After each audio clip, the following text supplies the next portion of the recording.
Hello guys, Woosley 7.0 here, and today I'm going to be playing a little indie game. This is actually for my science class. It was recommended to me by recommended to us by our teacher.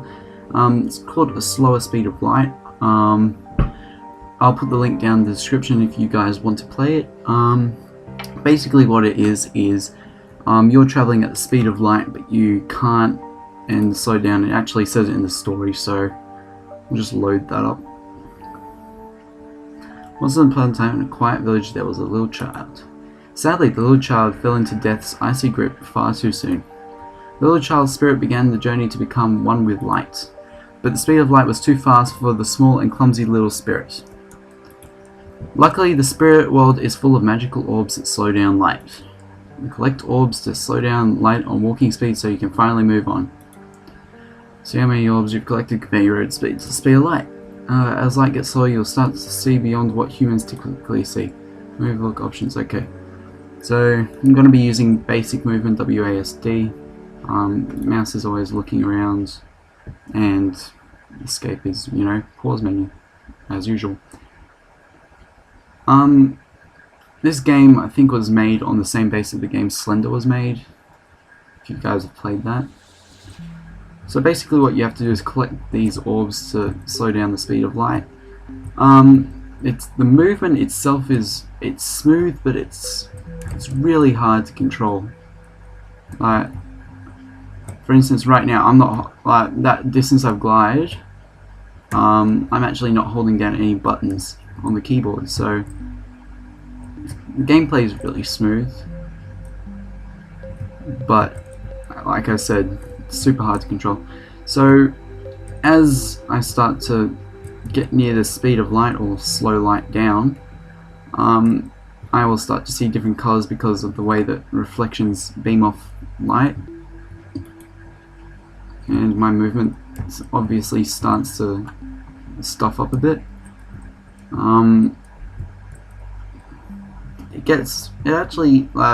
Most people think when they see gameplays of this, it's actually really easy to move around because you're moving at the same speed each time.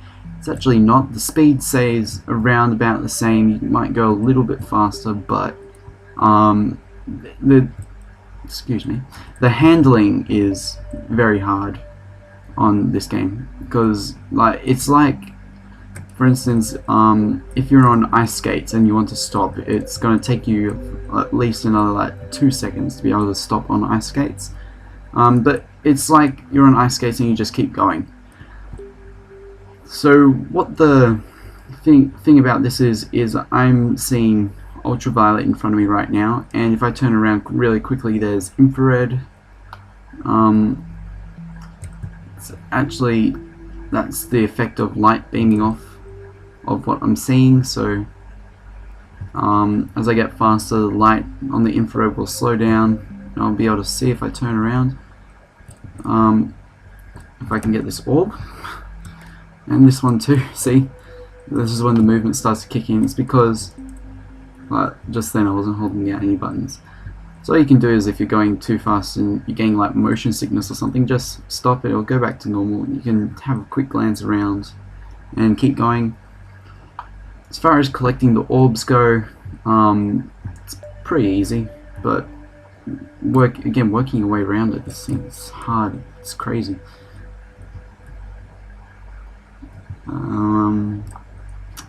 So we're on 71 already. The NPCs in this, or for those who don't know what NPCs are, they're basically non-player characters. That's what NPC stands for. So basically it's computer-controlled characters in the game.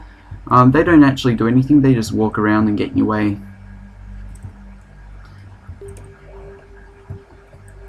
I actually have to say this game's got pretty good graphics and pretty accurate description on what light is, considering it's a really quick indie game. I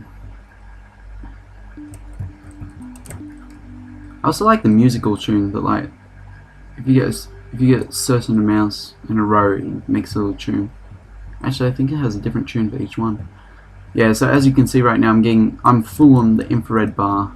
so I'm seeing a lot more infrared. I had more ultraviolet at first, and I have to show you guys at the end that I get about 20 seconds of free roaming once I finish the game. That's when the speed of light kicks in and space starts to distort and whatnot. Yeah. It's really hard to slow down right now. The funny thing is that you just kind of bounce off the NPCs, whereas like everything else is like it just stops you or gets in your way. Oh, I only just got that one. And there's one more over here which I need to get, and then I'll show you what the speed of light does when it kicks in. Okay, so I see the speed of light. Now watch this. Everything starts to bend and distort as I go faster. So like that. If I can manage to get through this tunnel, which I'm probably not going to be able to do because it's just too hard. There we go, look at that. See, it fully bended and game over. So they actually post a description once you finish the game on why this works and how it works in the way it does. So I'll just go through that with you guys.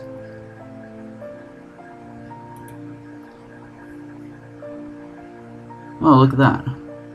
That was my record from the last game. The original world record was 4 minutes 39, but I kind of just found it a bit easy, so I beat the time by a little bit. So there's a selection here called What Happened, and it actually describes what happens in the thing. Make everything as simple as possible and not simpler. That's something that Einstein says. In a slower speed of light, the speed of light slows down with every orb you pick up. It is impossible for you to reach the speed of light, but certain relativistic effects become more visible as you get very close.